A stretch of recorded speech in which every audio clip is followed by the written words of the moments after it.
right, good afternoon, everyone. Just a few things to pass along at the top, and then I'll get right to your questions.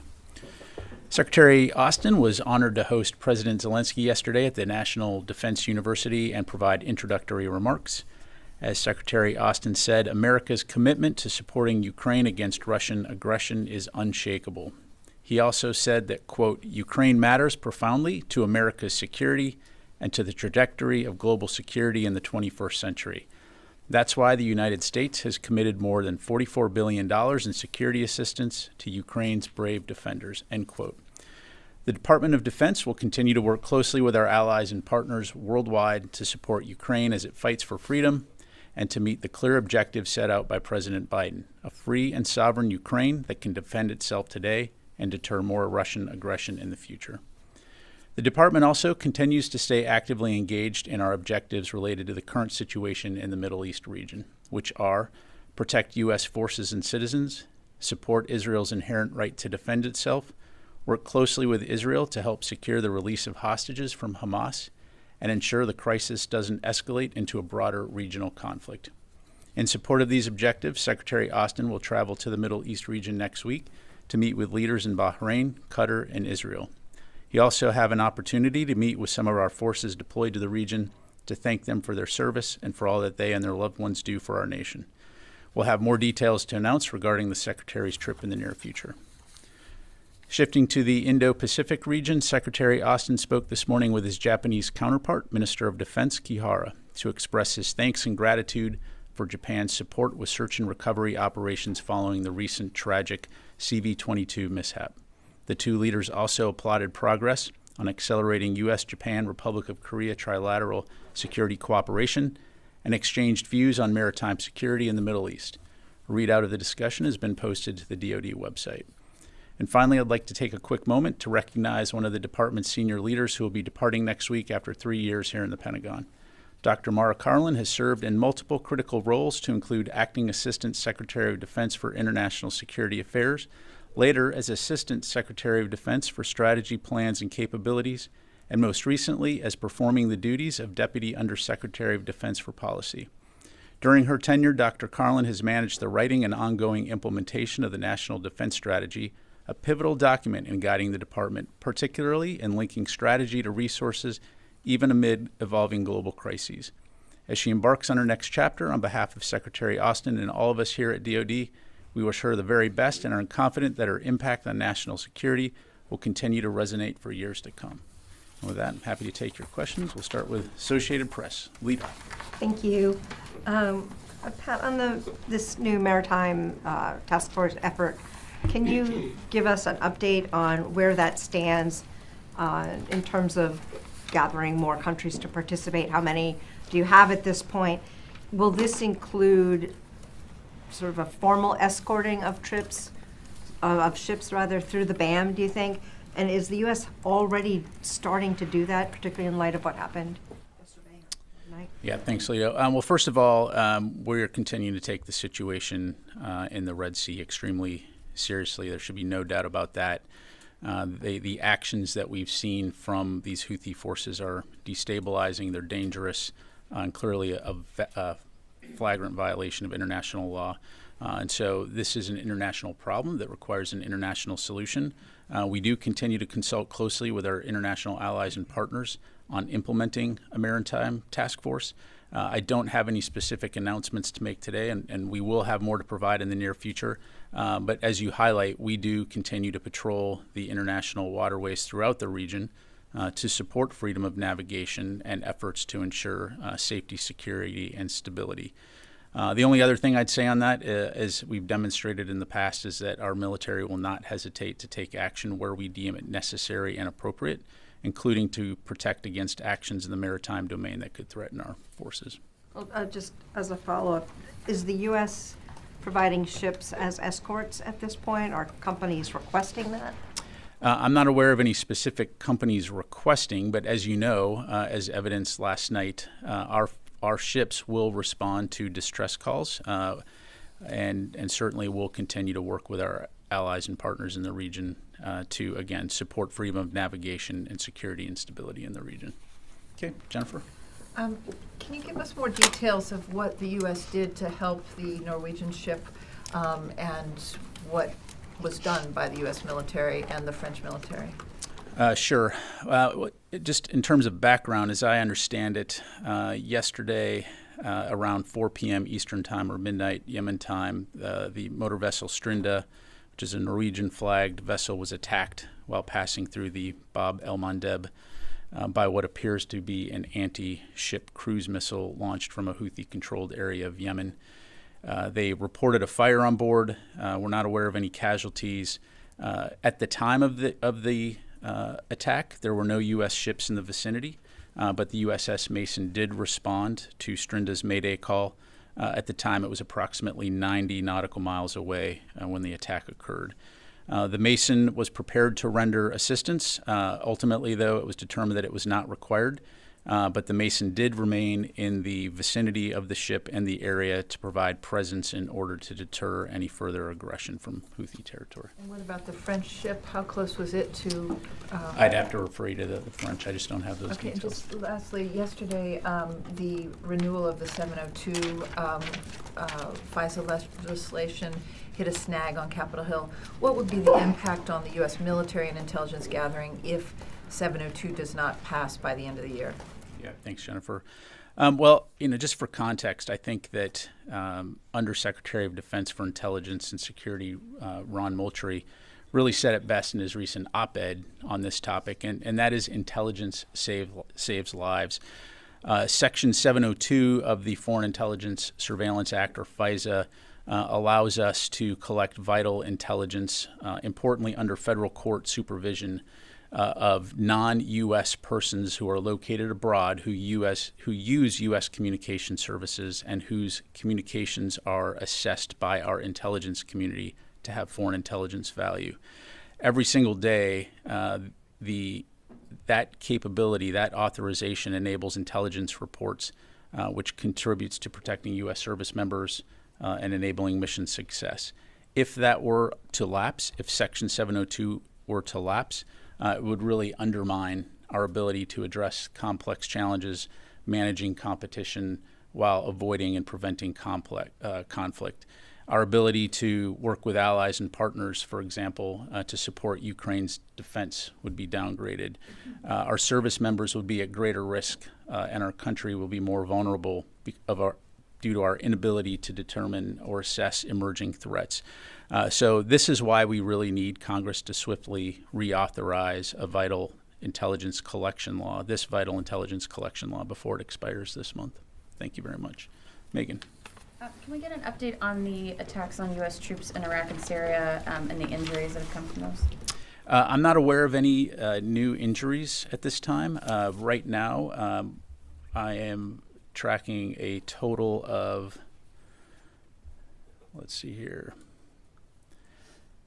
we're tracking approximately 89 attacks at this time. Again, we'll keep you updated on that. Again, just to underscore and not to mitigate the dangers by any stretch here, these are dangerous attacks, but they have largely been unsuccessful. And again, I'm not going to get into telegraphing or speculating on any response. But again, we will do what we need to do to protect our forces. When was the most recent? Today, yesterday, and how many? We'd have to get back to you on that. Okay. Thanks very much. What's that? A follow-up on the Iraq. Yeah, let me go here first. I'll come back to you. Carla? Thanks. VOA had a journalist embedded with some soldiers in Syria as they went on their first patrol yesterday. The first patrol since October 7th, since these attacks started. Could you talk about how these Iranian-backed attacks have hindered the counter-ISIS mission in Iraq and Syria since October? Well, as you know, CENTCOM just put out a release highlighting their latest statistics on the Defeat ISIS mission. So that mission continues, and that's why we have forces in Iraq and Syria right now, and we'll continue to stay focused on that mission. Despite these attacks, which, as we've talked about before, it's not the first time these Iranian proxies have done these types of activities, we continue to stay focused on that mission. Certainly, if our forces are put into danger, we will take appropriate action to protect them, but it's not going to deter us from doing what we're there to do in the first place, which is ensure that the lasting defeat of ISIS. And can I follow up on something separate? So Pakistan's army chief, their new army chief, is going to be visiting the Pentagon tomorrow for the first time. Can you tell us a little bit about what Secretary Austin is looking for during this meeting? Will they be talking about the deportation of Afghans from Pakistan, or potentially buying munitions to go to Ukraine? Just any details you could provide. Yeah, thanks, Carla. I don't have any meetings to read out from the podium. Certainly, as you know, when the Secretary meets with foreign counterparts and leaders, we provide a readout. So if we have a readout to put out, we'll certainly do that. Let me go to the other side of the room here. Last question. How would you assess U.S.-Pakistan military relations at this point? Pakistan continues to be an important partner in the region. And so obviously through CENTCOM, we continue to stay in close contact with them, particularly when it comes to issues like counterterrorism. Thank you. Nancy. Thanks. I had 2 questions for you.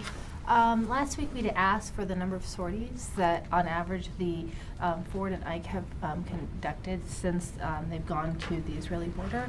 And on average I think it was about 50 sorties a day, which is pretty regular for an aircraft carrier. So given that there doesn't seem to be any indication that they're sort of having to do an notable amount more of sorties, can you give us a sense of why there continues to be a need for 2 carriers, and if we'll get any sense of, or any timeline for when we'll hear whether the Ford will be extended again or not? Yeah, thanks, Nancy. So I'm not going to get into deployment timelines or potential future ops and things like that. In terms of why those carriers are there, as you know, as I highlighted in my opener, part of this is working to deter the spread of a potential regional conflict. In other words, supporting our deterrence efforts in the region. And so in addition to the 2 carrier strike groups, we also sent additional aircraft into the region, as well as air defense capabilities, all of which are intended to, 1, protect our forces, but 2, provide us with options should we need to respond to a wide variety of contingencies. And so certainly air power, being an incredibly flexible capability, provides you with the kinds of assets you might need to respond to, again, a full spectrum of contingencies. But again, right now, those forces are there to support our regional deterrence efforts and send a clear message that we do not want to see this brought into a wider conflict. And then on a separate topic, on Monday, the French Minister of the Armed Forces said a frigate came under direct attack from 2 drones launched from Yemen. The U.S. has interdicted way more drones since that, but has made the assessment that U.S. ships aren't being targeted. Can you help me understand how the U.S. has made the determination and why it seems that the French have been more assertive in seeing these as a direct attack where the U.S. has not? Well, I think, again, part of this has to do with the situation and why you're responding. And so if a drone, for example, I think it was a week or 2 ago, you had the situation where 3 commercial vessels were under attack, and the U.S. had sent a ship to respond. I believe it was the Carney. And so as those drones are heading towards the Carney, it's not clear whether it's heading toward a commercial ship, whether it's heading towards the Carney, but the bottom line, it's within the threat ring where that commander has to make a determination. So that drone will be taken down in self-defense. What you don't want to do is let it hit you and then say, oh, yes, I guess they were trying to attack us. So, again, we're going to be circumspect in that when we say we don't know if it was the intended target, but we do know that it presented a potential threat, and we're going to take appropriate action. I guess what I don't understand is earlier the U.S. assessment was that you didn't believe that the military vessels were being targeted. So I guess that's why I'm a little confused, because the French seem to be quite certain that they were. I mean, I can't speak for the French, and again, I'm relaying to you the information that we have. I'm just trying to clarify. Is it the U.S. belief that those drones are potentially targeting U.S. destroyers, the Carney and others, or is it that you don't know? Well, they clearly present a threat, and we're going to take appropriate action in self-defense. The only other thing I'd offer is if you see the comments coming out of Houthi spokespeople themselves saying what they're attempting to target here. And so, again, the targeting of any commercial vessels in the region is a violation of international law. And again, we'll work with the international community to address these threats going forward. Let me give you some of your colleagues. Yes, sir. Thank you so much. I will go back to the Secretary Austin's phone call with the Iraqi Prime Minister. In the phone call, he pointed out two Iraqi militia groups that backed by Iran, Kataib, Hezbollah, and Harakat al-Nujaba, that they are responsible for the most of the attacks. How did you get that to that conclusion that these two groups are responsible for the most of the attacks? Section 702. I'm kidding. I'm not going to get into intelligence, but the bottom line is, what we put out speaks for itself. Do you expect the Iraqi government to put accountability to these groups? And does the United States give any support to the Iraqi Prime Minister Sudani to address these threats? Well, I'm not going to go beyond the readout that we provided, which clearly highlighted the Secretary's conversation with the Prime Minister as it relates to the inherent right to protect U.S. forces. And look, Iraq is an important partner to the United States. We're obviously there.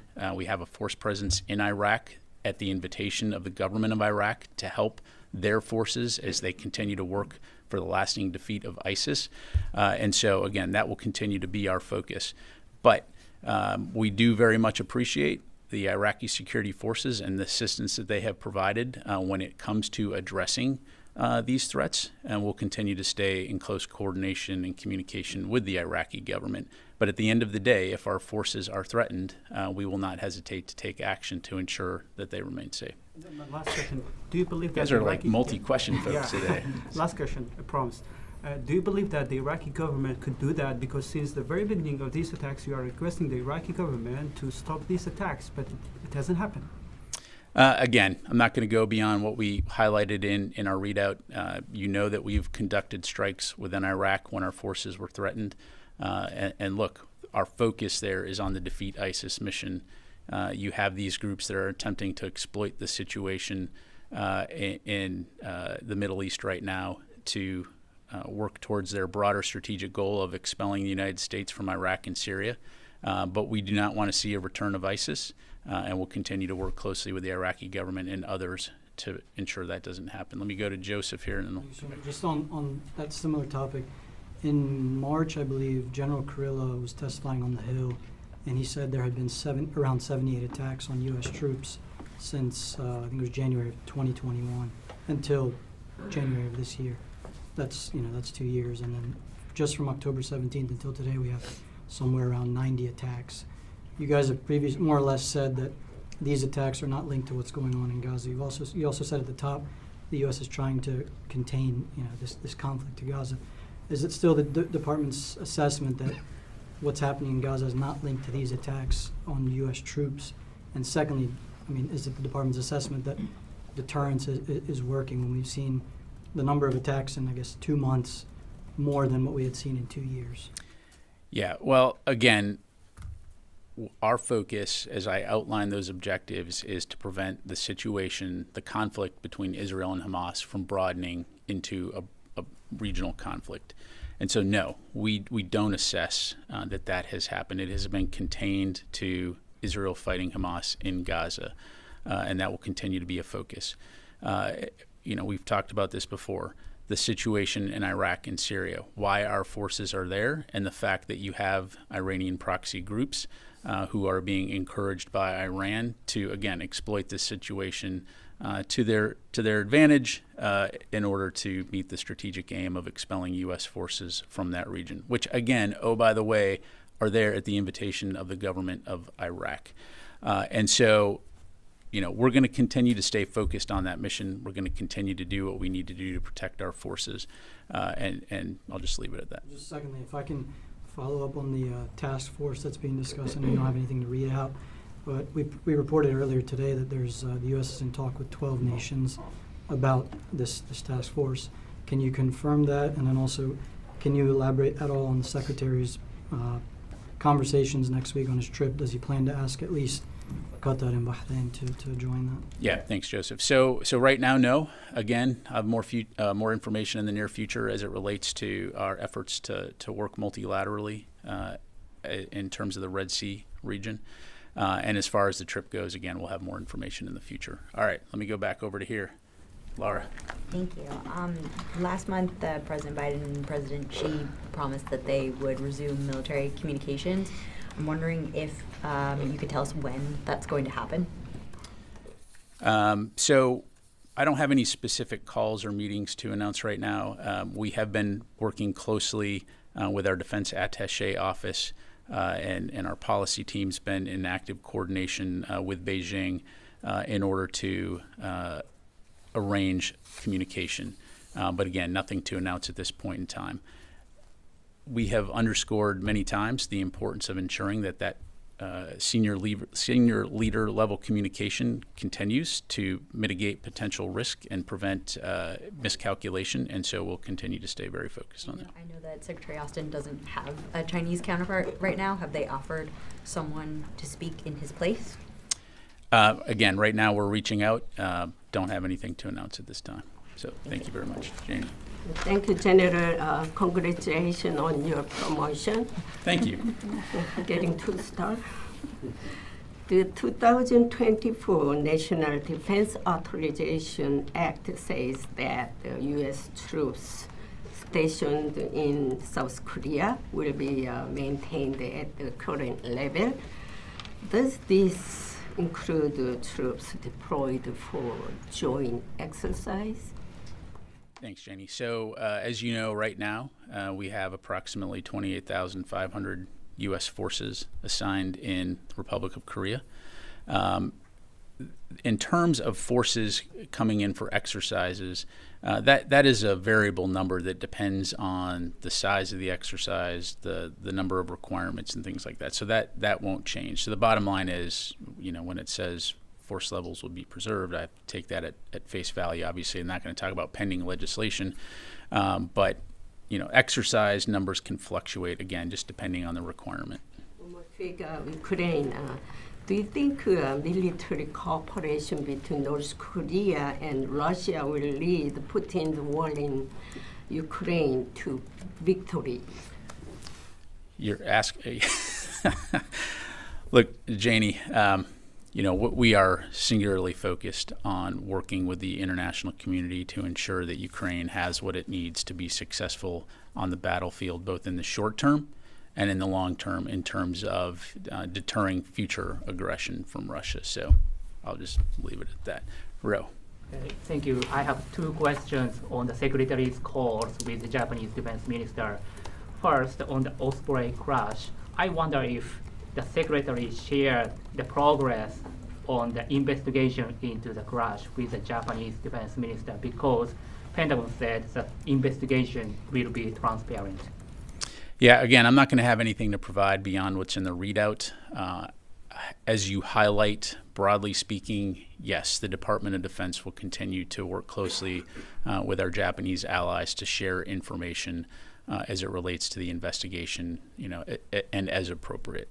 Secondly, the Secretary also discussed the maritime security in the Red Sea. So does the Pentagon hope that the Indo-Pacific countries, including Japan, will join a maritime task force in Red Sea? Because what's going on in this critical waterway matters to the economy in the Indo-Pacific region. Well, again, I'm not going to speak right now for any individual countries. As I highlighted, this is an international problem that requires an international solution. So we are engaged with many different nations to discuss this challenge, and as I mentioned, may have more future in the days ahead. And I better go to the phone, or else I'm going to get in trouble here. Let's go to Jeff Shogel, Task and Purpose. Thank you. What evidence does the Defense Department have that if Vladimir Putin wins in Ukraine, that he might target Latvia, Lithuania, and Estonia, all of which are protected under Article 5 of NATO? Yeah, thanks, Jeff. So I don't want to get into hypotheticals, but broadly speaking, past performance is usually an indicator of future performance. And so we've seen Russia conduct gray zone operations. We know that their goal, which they have failed at, it was to eliminate Ukraine as a nation. And so the concern here is, yes, if Putin were allowed to win, Russia won't stop. They will move on to other countries and attempt to either invade or destabilize. And so this does put us in a situation where NATO could be threatened, and U.S.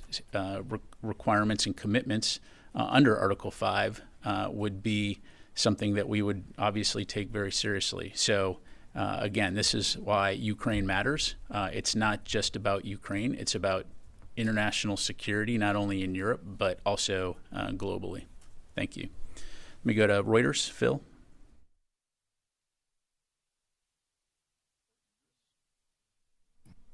Hey, Dries here. Two quick questions. Firstly, Israel has said that it will deploy its own warship to the Red Sea. Are the U.S. ships already in the region working with them, and will Israel be part of any maritime effort in the region? And secondly, President Biden earlier today said that Israel is losing support over what he called their indiscriminate Gaza bombing campaign. Does the Secretary agree with the President that the bombing by Israel has been indiscriminate?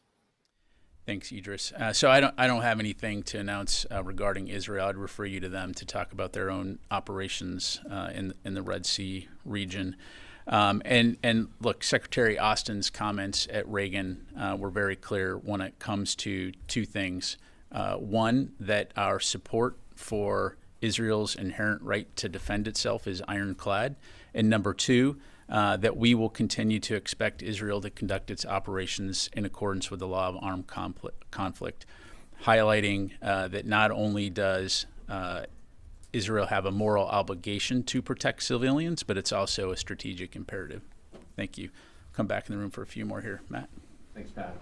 Today, Reuters reported that a declassified U.S. intelligence report determined that Russia has lost some 315,000 troops, either to injury or death, total casualties, and also that its losses in personnel and vehicles has set its military modernization efforts back by some 18 years. Are you able to confirm any parts of that report, or do you have your own estimates for casualties on either side of the conflict? Yeah, thanks, Matt. I don't have anything to provide on those reports, nor do I have numbers to provide on casualties.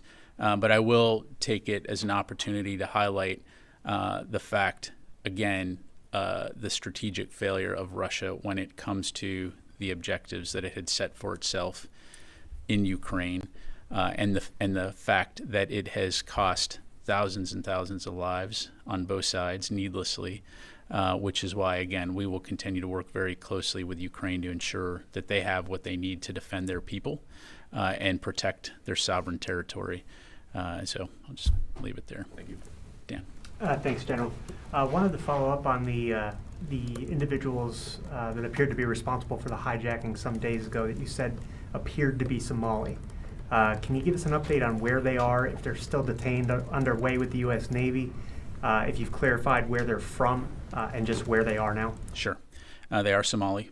They are still aboard the USS Mason while we continue to work with the Department of Justice on next steps. So as we have more information to provide, we will do that. Do you believe them to be working in any kind of way with the Houthis, or was this just a coincidence at a time when there's a lot of Houthi operations? Yeah, I don't have any further information to pass along, Dan, and as we get updates, we'll be sure to pass them along. All right. I'll get 1 second. Yes, sir. Thank you very much.